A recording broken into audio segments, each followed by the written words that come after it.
Judge, and I'm out here where this 1,300-acre fire is going on over in San Jacinto County, and it is breaking towards Montgomery County.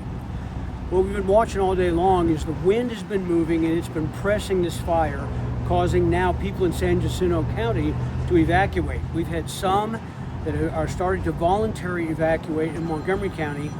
We have our fire groups on both sides of the creek that divides the Montgomery County from San Jacinto County. Chief Oliphant is here with us. Chief, why don't you tell us what's going on with the evacuations? Would you do that for us? So at this time we have crews both assisting Montgomery County and San Jacinto County fire apparatus, working both flanks of the fire, doing mandatory evacuations in portions of the county, or San Jacinto County, and we have voluntary evacuations in parts of Montgomery County. Some of the streets that are mandatory evacuations: Lee Turner Road, Peach Creek Estate Subdivision. Voluntary evacuations are Duro in Montgomery County, Chisholm, and Big Buck Drive at this time. How many homes is that? We're estimating right now about 900 homes between the mandatory and voluntary evacuation. So there's a lot of people that are going to be looking that they're going to voluntarily or that they're going to be forced to leave. We have our animal shelter already set up, brought out from San Jacinto County to be able to help people with their animals. And also from Montgomery County, they're on their way right now from the Montgomery County Animal Shelter. And the cattle and whatnot, livestock, Commissioner Matt Gray, Precinct 4 is here with us. Commissioner, tell us what's going on with that, would you? Yeah, thank you, Judge.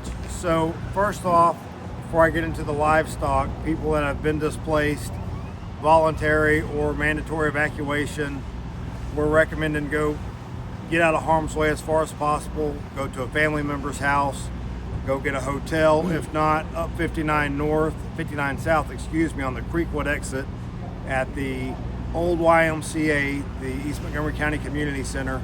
We are going to be having a shelter, so if you don't have anywhere to go, we're going to be taking people in there. Secondly, Judge, what you were talking about with the livestock, we're going to be taking livestock at Bull Salas Park in Precinct 4. It's on McCluskey Road off of 59 South. We've got an arena there. That's location 1. Location 2 is going to be at the Caney Creek Cowboy Church. That's in Caney Creek, and it's right there at 1485 and Nunsuch Road, Pastor Mark Grimes Church. And there's plenty of arena space for cattle, horses, and whatever the livestock needs are. So you guys be safe out there while you're moving around, and let's try to keep 105 clear as well. I also have with us Jimmy Williams. He is our fire marshal from Montgomery County, and he's going to tell us about how the movement of this fire in the winds and what actually is taking place. Jimmy, can you help us with that? Yes. What we can say is that if you look at it, we're in typical post-frontal conditions right now. High gusty winds are expected throughout the night, low humidity. Where normally you might expect a fire to settle down at night, this fire is going to continue to grow. So our message is, if you're uncomfortable, don't go to sleep with the fire in your area. Go ahead and evacuate voluntarily. Find another place to spend the night.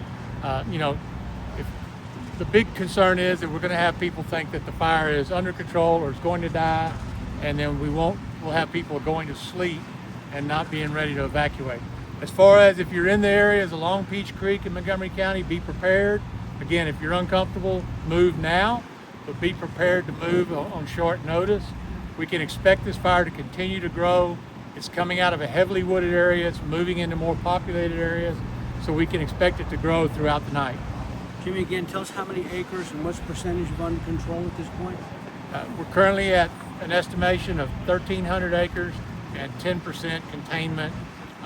We have dozer crews in the woods. They're going to be working on it, but we do expect the fire to grow and continue to spread tonight as long as these gusty winds are prevailing. And that's really the message is, if you're close to this area, be alert, be prepared to move. If you're uncomfortable, move now. Is that a dangerous part of this, being that it's nighttime and a lot of people turn in for the night and go to bed, that this could kind of creep up on you if you're not really paying attention to it? The sense of complacency that typically a wildfire will die down in the evenings as the winds die and humidity comes up. We're going to see 30-mile-an-hour gusts at midnight tonight with humidities in the 10 and 20% percentiles. That's very unique for Southeast Texas. And so again, that fire danger is going to remain all night long. So don't be complacent. Move now. If you're not moving now, be prepared to move. Now, the one who's moving this whole activity that's taking place right now is Jason Millsaps, our Director of Homeland Security and Emergency Management, who's here with us. Jason, tell us what's going on from your perspective. Thank you, Judge. As the Judge and Commissioner said, we do have a shelter opening up in the Splendora area at the East Montgomery County Community Center. That should open around 10:30 tonight and be fully staffed and ready to accept residents. San Jacinto County also has a shelter open in Cold Springs at the San Jacinto County Shelter. It is open currently. It's been open since about 8 o'clock. It is staffed and ready to accept residents as well. The disaster declaration has been signed by the judge, and we will bring all resources to bear. As Fire Chief Oliphant said, he's got crews on both sides of the flank protecting structures and keeping those residents whose homes have been evacuated to try to protect those structures as best we can. If you're unsafe or unsecure, as the fire marshal said, heed the warning now and take time to go evacuate and get out of the area and find a safe shelter tonight. We have animal shelter, livestock shelter, so there should be no reason why humans should stay behind and stay in their homes. We can help you get your animals out, help you get a safe place to stay tonight. We have fire crews from the Texas Forest Service on location with their dozers, as mentioned, and they're going to remain here all night working to try to contain this head of this fire. At this time, we'll take any questions. Shoot it straight here. What's the realistic shot that this fire is going to be running into property, running into homes? It is extremely close to homes in the San Jacinto County area along the Lee Turner Road area or any road that fingers off of Lee Turner Road. The fire departments in that area are actively protecting structures in the woods at this time. So it's not a precautionary, hey, get out. This is a get out now before it's too late. That is correct. That's a sobering message for people at home. That is. Indeed. Texas Department of Emergency Management. Tell Yeah, us about that. we do have the Texas Division of Emergency Management here. They're assisting us with incident command. They'll be here with us throughout the night, and they're helping us get state resources in here to address this. Because it is dark, we no longer have the air tankers or the helicopters flying missions. They will